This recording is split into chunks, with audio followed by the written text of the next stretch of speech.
ایک مثال کے طور پہ ایک 17-18 سال کا نوجوان گھر میں فجر میں اٹھ رہا ہے، نماز پڑھنے جا رہا ہے، ظہر 5 وقت کی پڑھ رہا ہے، قرآن کی تلاوت کر رہا ہے، اس کا 40 سال کا باپ دیکھ رہا ہے میرا 18 سال کا 19 سال کا بچہ میرا یار فجر میں اٹھتا ہے، نماز پڑھتا ہے، سر پہ ٹوپی ہے، عزت سے سلام و دعا کر رہا ہے، اچھے سے باتیں کرتا ہے، یار یہ نوجوان ہو کے ایسا کر رہا ہے، میں تو اب 40-45 ہو گئی، بڈھا ہونے ہے، میں نہیں پڑھوں نماز، شرم کی بات ہے۔ وہ بیٹے کو دیکھ کے باپ پر بھی اثر ہو گیا، دادا 60 سال کا تھا اس پر بھی آ رہی ہے، یار میرا پوتا کر رہا ہے، میں نہ کروں، کتنی شرم کی بات ہے، میں بھی نماز پڑھوں گا۔ اپنے آپ اس کے عمل سے ان پر اثر ہونا شروع ہو گیا۔ چلیے یہ ایک نسل یہاں کی چلی، اوپر کی نسل سدھرنا شروع ہوئی، یہاں پر نیچے آئیے، اس کے اپنے بچے، اگر شادی ہو گئی تو چھوٹے بچے گھر کے کہ میرے ابا پڑھ رہے ہیں، چھوٹے دوسرے ہیں، ارے میرے چاچا نماز پڑھتے ہیں، کیا کرتے ہیں صبح صبح چاچا؟ اچھا نماز پڑھتے ہیں، میں بھی، وہ بھی ساتھ میں، وہ بھی کھڑا ہونے لگ جائے گا اپنے آپ، مجھے بھی لے کے چلیے مسجد، اپنے آپ سب۔ یعنی نوجوان کو دیکھ کے اس کے اوپر کے باپ دادا بھی اثر لیتے ہیں، اور نیچے کے بچے چھوٹے جو ہیں وہ بھی اثر لینا شروع کرتے ہیں۔ یعنی نوجوان ایسی کڑی ہے جو اوپر والوں کو بھی جوڑے ہوئے، نیچے والوں کو بھی جوڑے ہوئے۔ نوجوان اگر یہ کڑی سدھر گئی تو اوپر والے بھی سدھر جائیں گے اور نیچے والے بھی صحیح راستے پہ آ جائیں گے۔ تو یہ میرے آقا صلی اللہ علیہ وسلم کی حدیث پاک ہے، یہ حدیث کا خلاصہ ہے کہ نوجوان جس کی پرورش جو بڑھ رہا ہے نا، تو جو اس کی پرور 15-16 سال کا جب ہونا شروع اور جب پڑھنا شروع ہوا تو وہ بس اللہ کی عبادتوں میں لگا ہوا ہے، وہ پھر یہ ایم ڈی میں نہیں ہے، وہ شراب میں نہیں ہے، وہ حقے میں نہیں ہے، اور رات بھر فضولیات کرنے میں نہیں ہے، وہ موبائل لے کر پڑے رہنے میں نہیں ہے، وہ گرل فرینڈ معاذ اللہ ناجائز عشق وغیرہ اس میں نہیں ہے۔ وہ ہے تو کس چیز میں؟ اللہ کی عبادت میں۔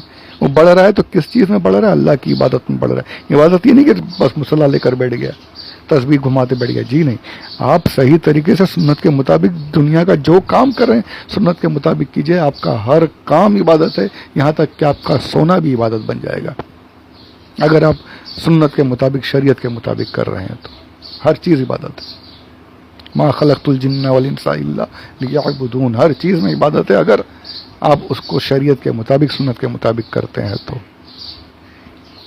تو نوجوان وہ ہے۔ اور ایسے نوجوان کو کیا ہے؟ آخرت میں سایہ کرم کی بشارت ہے، ایسا سایہ جہاں کوئی سایہ نہ ہوگا، وہ اس وقت میں وہ نوجوان۔ اے میرے نوجوان، خدا کے لیے آخرت کا سوچو یار، دنیا تو سنورنی ہے ہی ہے، آخرت بھی سنورے گی۔ کب سنورے گی؟ آخرت میں بھی سایہ ملے گا اگر تم صحیح راستے پر آ گئے تو۔ اور نوجوانوں کو سدھارنے کے لیے اس میں کوئی شک نہیں ہے، مجھے کوئی اس میں کسی کو شک نہیں کر سکتا کوئی اہل سنت کہ دعوت اسلامی نے بہت بڑا انقلاب کیا ہے۔ خود میں بھی جو اگر کچھ عرض کر رہا ہوں تو یہ دعوت اسلامی کا ہی سمجھ لیجئے فیض ہے۔ یہ اختلاف سب کو ہے، ہو سکتا ہے مجھے بھی ہوگا، آپ اوروں کو بھی ہوگا، اختلاف اپنی جگہ، لیکن اس کام سے کوئی انکار نہیں کہ دعوت اسلامی نے بہت بڑا انقلاب کیا ہے، نوجوانوں میں برپا کیا ہے۔ تو ایسی تنظیمیں جہاں اصلاح ہو رہی ہے اس میں یقیناً سر فہرست دعوت اسلامی ہے۔ اس کے علاوہ جو بھی سنی دعوت اسلامی، سنی جمعیت العلماء، تنظیم رضا مصطفیٰ وغیرہ، جہاں بھی آپ کو اصلاحی بیانات کے ذریعے سے آپ کی اصلاح ہو رہی ہے عقائد کی، اعمال کی، تو اپنے اپنے علاقے کے اس محفلوں میں، اجتماعات میں ضرور شرکت کریں۔ دعوت اسلامی ہو، سنی دعوت اسلامی ہو، جو بھی سنی تنظیم ہے، سب وہی نام الگ الگ ہو کر ایک ہی راستے پہ، مسلک کے اعلیٰ حضرت پہ چلنے والی تنظیمیں، وہیں پر پہنچنا ہے، اور پھر انشاءاللہ مدینہ شریف بھی اعلیٰ حضرت کا دامن پکڑے ہوئے پہنچ جائیں گے انشاءاللہ عز و جل۔ تو کہنے کا مقصد یہ ہے کہ اپنے اپنے علاقوں میں ہونے والے اہل سنت کے اجتماعات میں، ان کے پروگرامز میں شرکت کیجیے، معتبر علماء کی صحبت اختیار کیجیے۔ معتبر کہہ رہا ہوں، ہر ایک نہیں، آج کل تو بہت سنی عالم ہو کر ایسے ایسی حرکتیں ہو رہی، اللہ اکبر، غلط عقیدے پھیل رہے ہیں، اللہ ہم سب کو بچائے رکھے۔ معتبر سنی علماء کی صحبت اختیار کیجیے، اپنی نوجوانی کو بگڑنے سے بچائیے۔ آپ سدھر گئے تو ہماری قوم بھی سدھرے گی، پڑھنے لکھنے میں آگے بڑھیے،